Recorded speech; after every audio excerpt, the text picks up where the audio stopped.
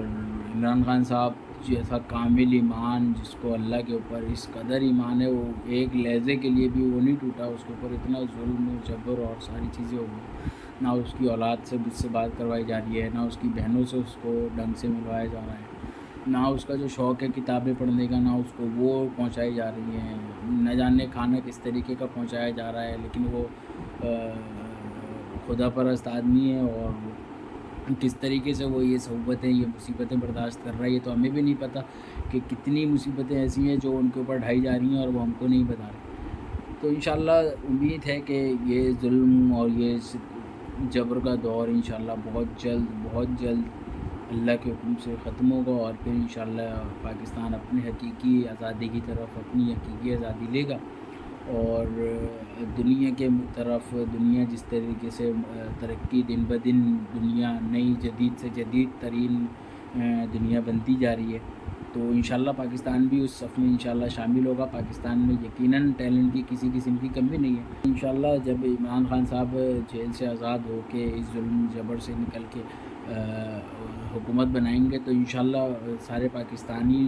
کو بھی یہی چاہیے جو اس ظلم و جبر کے دور میں پاکستان چھوڑ کر گئے ہیں، ان کو چاہیے کہ وہ واپس پاکستان آ کے پاکستان کی خدمت کریں، پاکستان کا جو وقار کھویا ہے اس نااہل اور اس جابر اور اس فاسق حکومت نے،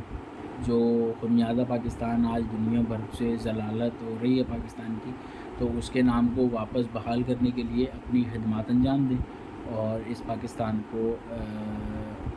آگے ترقی کرنے میں اپنا کردار ادا کریں۔ اپنی دعاؤں میں یاد رکھیے، عمران خان کے لیے بھی دعاؤں میں یاد رکھیے کہ خدا جلد اس کی یہ جو صحبتیں جو یہ قید و بند ہے وہ ختم کرے، اور اس کو جلد ہم کو اس پاکستان پہ جو مسلطی جو ٹولہ ہے، جو